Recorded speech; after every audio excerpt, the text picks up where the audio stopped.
Hola, mi nombre es Diego, soy técnico electrónico y les voy a explicar cómo construir y cómo funciona una bobina de Tesla. Bueno, la bobina de Tesla en sí es un transformador de radiofrecuencia sintonizado. ¿Esto qué quiere decir? En el devanado primario, si cortocircuitáramos el chispero de la bobina de Tesla, tendríamos un capacitor en paralelo junto con el bobinado primario, que es nuestro primer circuito resonante. El segundo circuito resonante está formado por el bobinado secundario y en este caso no hay un capacitor físico, pero sí hay lo que existen o se llaman capacidades parásitas.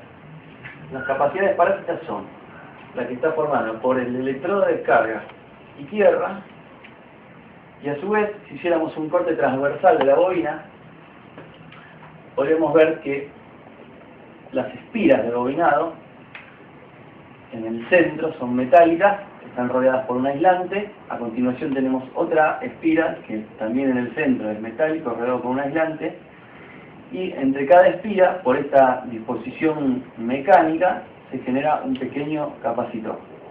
Entonces, la capacidad total del devanado secundario está formada por el electrodo y tierra y todas las pequeñas capacidades que forman el devanado secundario.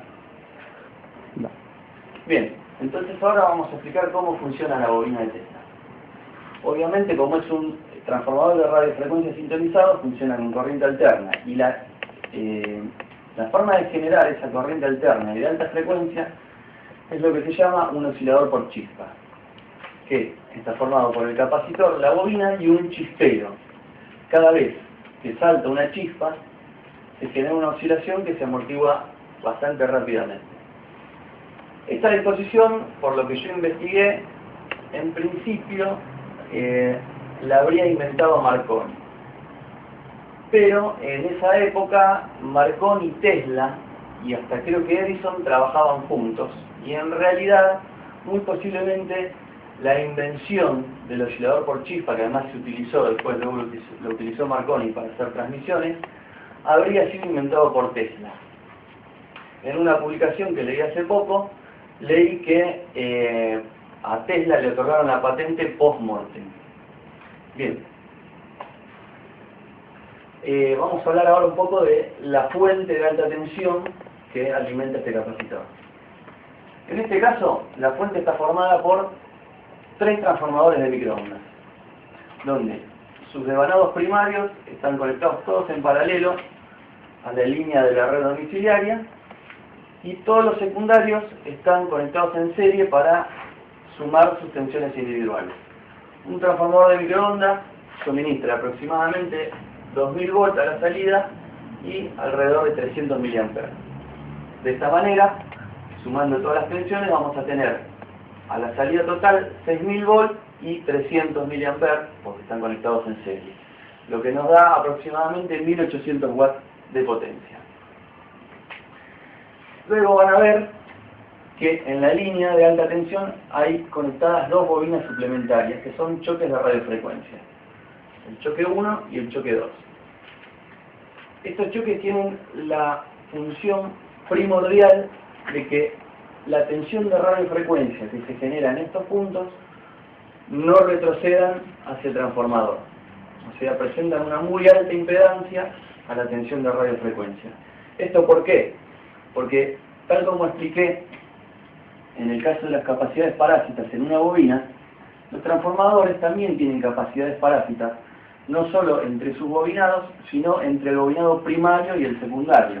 No se olviden que un transformador es un devanado primario, tiene una capa de aislación y un devanado secundario. Entre las 2 capas aparecen capacidades parásitas.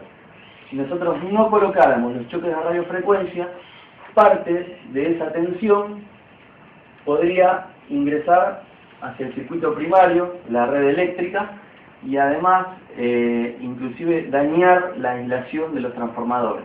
No nos olvidemos que en el mejor de los casos acá hay 6000 volts como mínimo, y cuando esto está en resonancia posiblemente esa tensión sea un poquito mayor.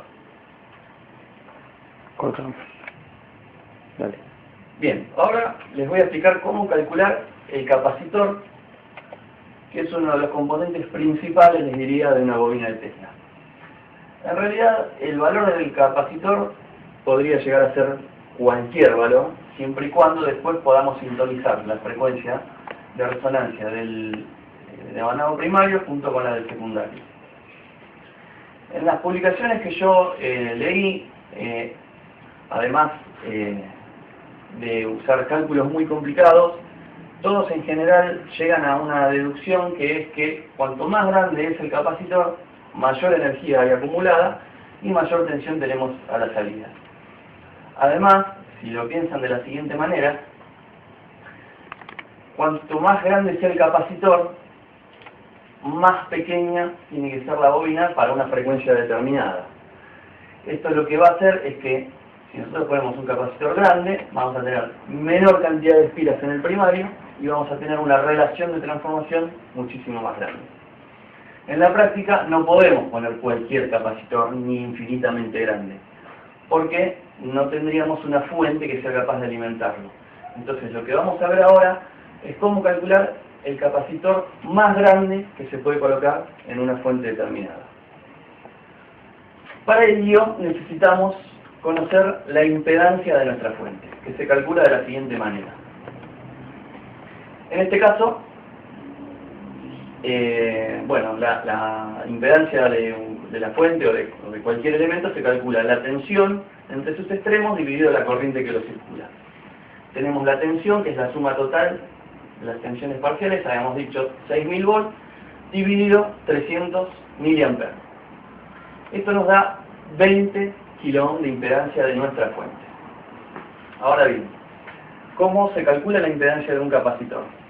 Esta es la fórmula que se utiliza para cualquier capacitor que sea atravesado por señales senoidales, como es el caso de la red domiciliaria, donde tenemos que la impedancia de capacitor es igual a 1 dividido 2 por pi por f por c, donde pi es una constante que es 3,14, f es la frecuencia de la línea de la red domiciliaria, que en el caso de Argentina es de 50 Hz, y c es el valor del capacitor, que aún no lo conocemos.